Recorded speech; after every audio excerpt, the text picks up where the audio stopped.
খাল খননের কর্মসূচির দিকে এগিয়ে যাচ্ছে।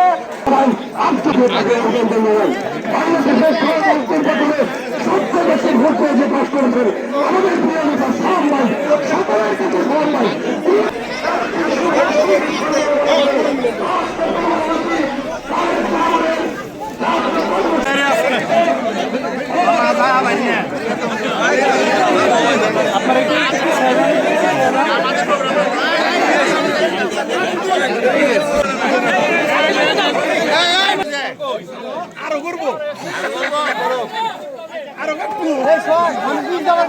আমাদের আদর্শের জনক শহীদ রাষ্ট্রপতি জিয়াউর রহমান এই খাল কাটা কর্মসূচি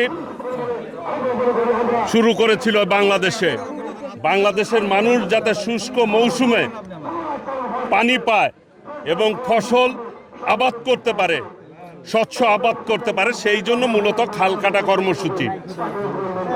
এবং বন্যাতে যাতে অতি প্লাবিত না হয় অঞ্চল, খালে যাতে পানি ধারণ করতে পারে, সেই লক্ষ্যেই মূলত শহীদ রাষ্ট্রপতি জিয়াউর রহমান খাল কাটা কর্মসূচি শুরু করেছিলেন।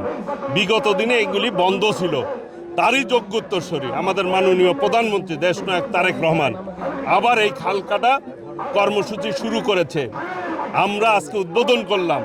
আমাদের মাননীয় প্রধানমন্ত্রী উদ্বোধন করেছেন দিনাজপুরে। সারা বাংলাদেশেই প্রত্যেকটি জেলায় আমাদের মাননীয় মন্ত্রী এমপিগণ তাদের এলাকায় এই খাল খনন কর্মসূচি উদ্বোধন করেছেন। টাঙ্গাইল জেলার কর্মসূচি আজকে আমি এই গোপালপুরে উদ্বোধন করলাম। এটা কিন্তু জেলার কর্মসূচি, টাঙ্গাইল জেলার কর্মসূচি। এর মধ্য দিয়ে আমরা প্রত্যেক জায়গার খালগুলি আমরা পুনর্খনন করব এবং যেগুলি প্রয়োজন নদীর সাথে সংযোগ করে আমাদের এই খনন প্রক্রিয়া চলবে, যাতে করে শুষ্ক মৌসুমে মানুষ পানির চাহিদা মেট আপ করতে পারে। কাজেই এই দেশের তৃণমূলে কৃষকদেরকে স্বাবলম্বী করার জন্যই আমাদের এই কর্মসূচি, সহজেই যাতে তাদের সেচ ব্যবস্থা চালু থাকে। আমরা ইতিমধ্যেই আমাদের মাননীয় প্রধানমন্ত্রী নির্বাচনের পূর্বে যে ওয়াদা করেছিল, সেই ওয়াদা এখনও কিন্তু মানুষের ভোটের দাগ শুকায় নাই। তার পূর্বেই প্রত্যেকটি ওয়াদাই কিন্তু বাস্তবায়ন শুরু হয়ে গিয়েছে। ফ্যামিলি কার্ড পেয়েছে মানুষ। আগামী 14 তারিখ ইনশাল্লাহ এই টাঙ্গাইলে স্টেডিয়ামে মাননীয় প্রধানমন্ত্রী আগমন করবেন এবং 1 বৈশাখ 14 এপ্রিল ইনশাল্লাহ কৃষি কার্ড, যেটি ফার্মার্স কার্ড, এই টাঙ্গাইল থেকেই উদ্বোধন করবেন মাননীয় প্রধানমন্ত্রী।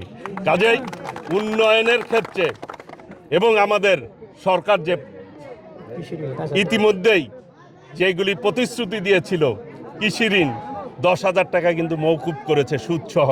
কাজেই আমরা আমাদের জনগণ যে প্রত্যাশা নিয়ে আমাদেরকে ভোট দিয়েছে এবং যে আশা নিয়ে আমরাও কমিটমেন্ট করেছিলাম, ইনশাল্লাহ সেই প্রত্যাশা আন্তরিকভাবে আমরা ইনশাল্লাহ পূরণ করব। বাংলাদেশে 20,000-এর অধিক কিলোমিটার খাল পুনর্খনন করা হবে, খাল খনন করা হবে। টাঙ্গাইলে আমরা ইতিমধ্যেই এইটা দিয়ে শুরু করলাম। আমরা টাঙ্গাইল জেলার যেই পুরাতন আমাদের খাল রয়েছে, যেগুলি ভরাট হয়েছে সেইগুলি তো পুনর্খনন করব।